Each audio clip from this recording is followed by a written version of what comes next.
na frequência! Entra na frequência!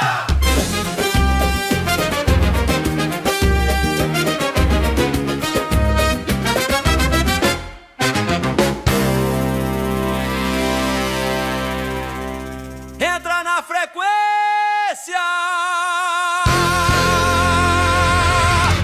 Entra na frequência! E aqui quem está falando é Ângelo Inácio da Pastoral da Ecologia Integral. E hoje a gente está com um convidado muito especial, mas primeiro a gente vai estar falando com a pessoa que embeleza o nosso programa, que é a Ceni, para não deixar essa coisa aqui feiosa. Ceni, está contigo.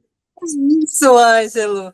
Tudo bem, gente? Aqui é a Ceni Giannini, da Pastoral da Ecologia Integral, e hoje a gente está com um convidado mais que especial, Reverendo Daniel, conversando conosco, falando um pouco sobre essa questão religiosa e a questão da qualidade do ar e da saúde, projeto do Reino de Deus. Reverendo Daniel, seja bem-vindo.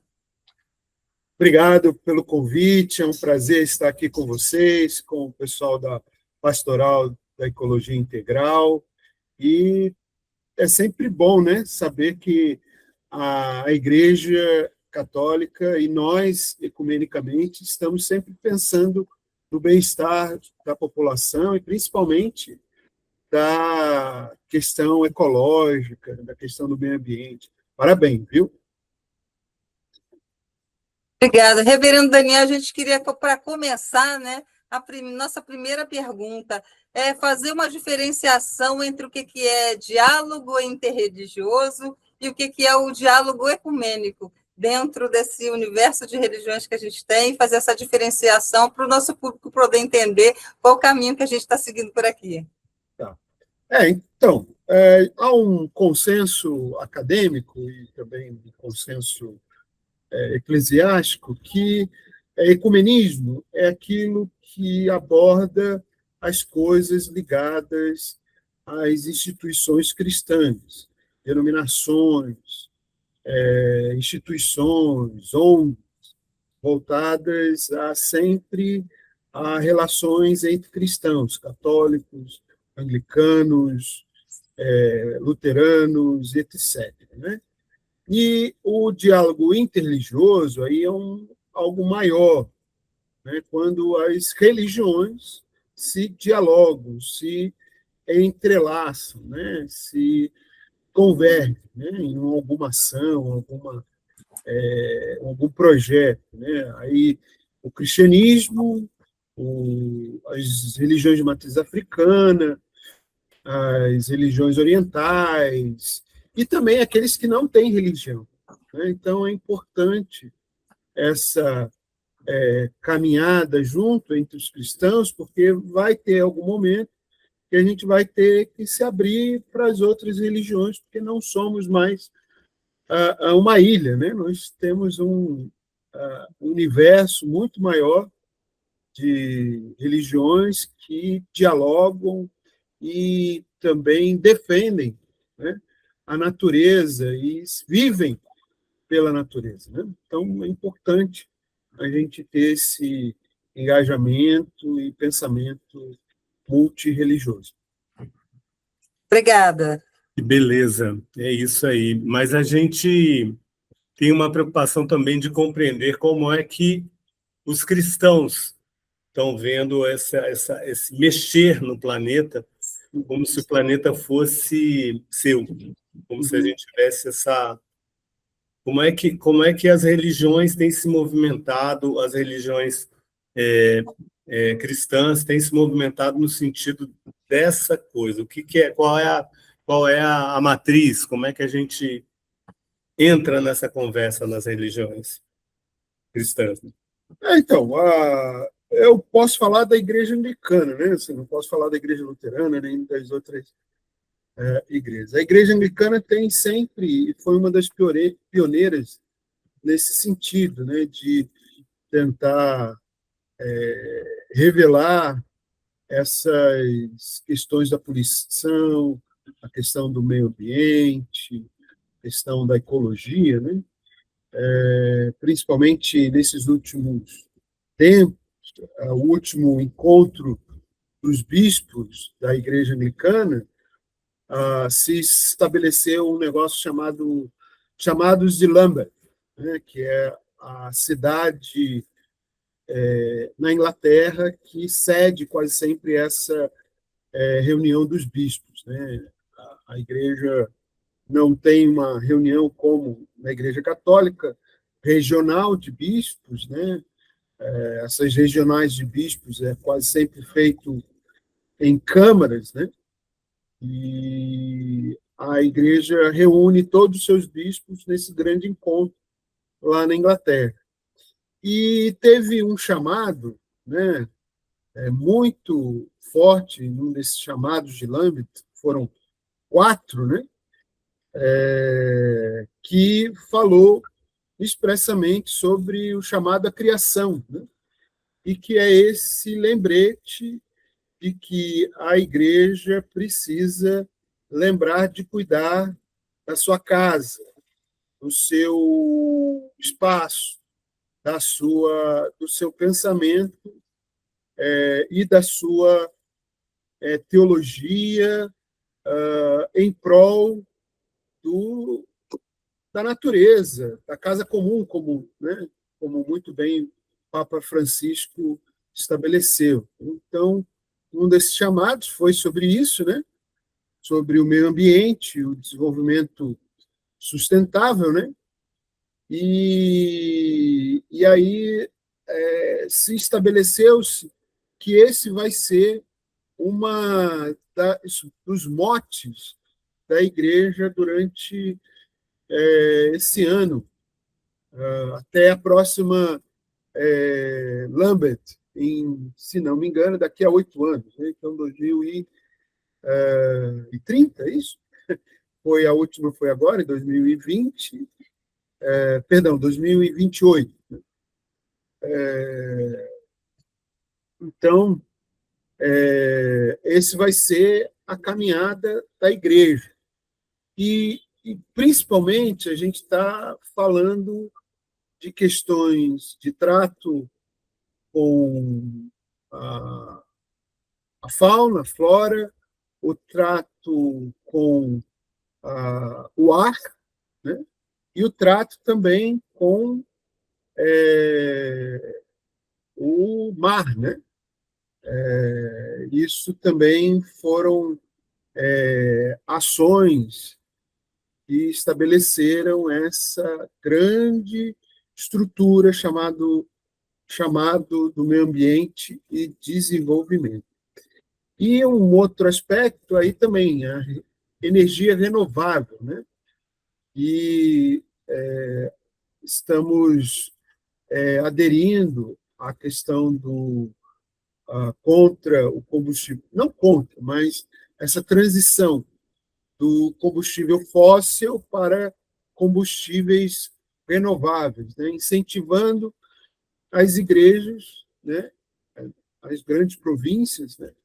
O Brasil é uma delas, a tentar mudar essa categoria de usar combustível fóssil para combustíveis renováveis, como gás, energia elétrica, enfim, e outras realidades importantes que estamos trabalhando nisso, nesse período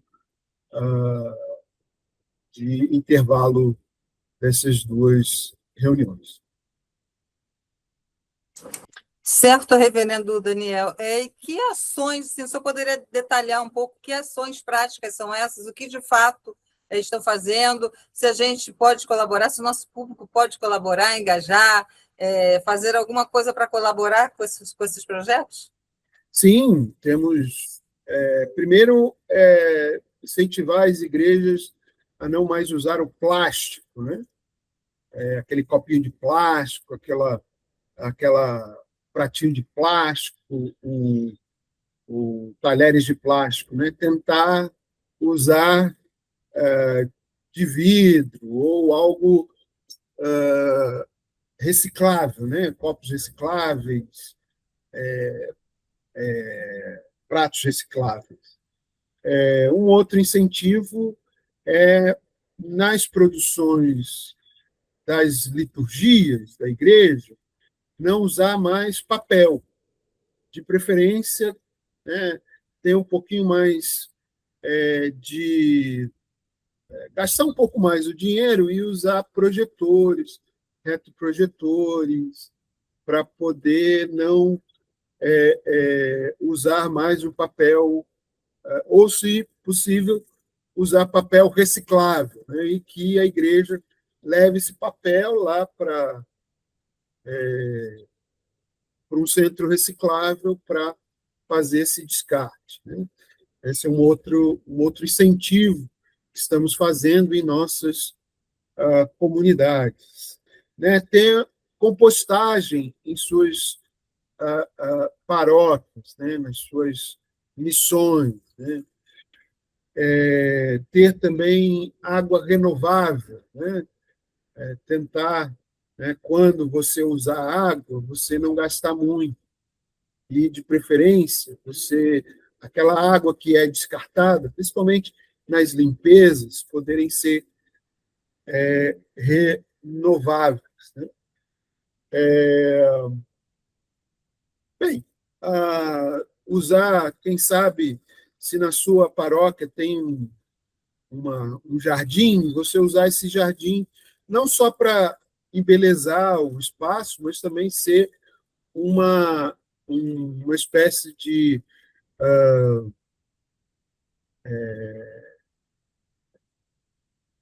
jardim de orgânicos que possam ser usados para plantar tomate, alface, e você poder, se possível, usar esses orgânicos no seu dia a dia e dos seus paroquianos. Né? É uma tarefa difícil, porque quase sempre as pessoas acham que jardim da igreja é só para embelezar a igreja e não sabe o desperdício, aí, de novo, de água, de adubo, que poderia também ser utilizado. Né? Aí vira uma terra improdutiva, né? Terra inútil. Né? Então, a gente está tentando conscientizar essas paróquias. Não, use essa terra também para produzir alimentos, ou pelo menos para vocês, né? Ou para a gente de fora, né? Poder vir aqui, pegar e usar como alimento. Então, são várias frentes, né? Eu poderia falar muitas outras frentes, principalmente no Brasil, né? Temos, no nossa província, em nível nacional, uma comissão só para isso, né? De meio ambiente e desenvolvimento, né? Que tem planejado vários encontros, várias reflexões sobre isso, e, às vezes, acalorados, porque algumas pessoas ainda não entendem, não compreendem totalmente isso, apesar da igreja estar há quase 30 anos falando sobre isso, mas algumas pessoas ainda se abalam. Não, mas como é que eu vou fazer isso? Como é que é isso? Tal. O plástico, né? O copinho plástico é mais barato, mas você está matando a natureza. Você está usando o petróleo para você se alimentar, né? Tá tendo contato, e aí é difícil, né? E aí há uns debates, né? Não vou fazer isso, não quero fazer isso. Então, a gente tem trabalhado nisso bastante. Ele é prosa, ele é muito prosa, o reverendo Daniel. A gente acabou com o tempo, reverendo, com 2 perguntas. Foi ótimo, muito esclarecedor, mas só que o nosso tempo é muito pequeno. Tá. E a gente precisa muito do senhor de volta aqui para estar explicando outras coisas importantes, né? Tá bom. A partir dessa discussão. A gente está com o tempo esgotado. No nosso próximo encontro, a gente vai querer saber onde estão essas igrejas, como é que as pessoas chegam nelas, enfim, para a gente poder também ter informações de como participar dessas atividades. Né? É um negócio muito bonito, muito interessante. Seni, É isso aí, chegamos ao fim de mais um programa Entra na Frequência, hoje recebendo o reverendo Daniel, muito importante, muito especial, muito boa sua participação, muito obrigada por ter estado aqui conosco, e vamos lá, né? Quem gostou, se esse conteúdo fez sentido para você, comenta, compartilha, divulga, ajuda a gente a espalhar consciência ambiental, né? Nessa nossa comunidade aqui, e entra na frequência. Até a próxima. Entra na frequência. Valeu, tchau. Tchau. Entra na frequência! Entra na frequência!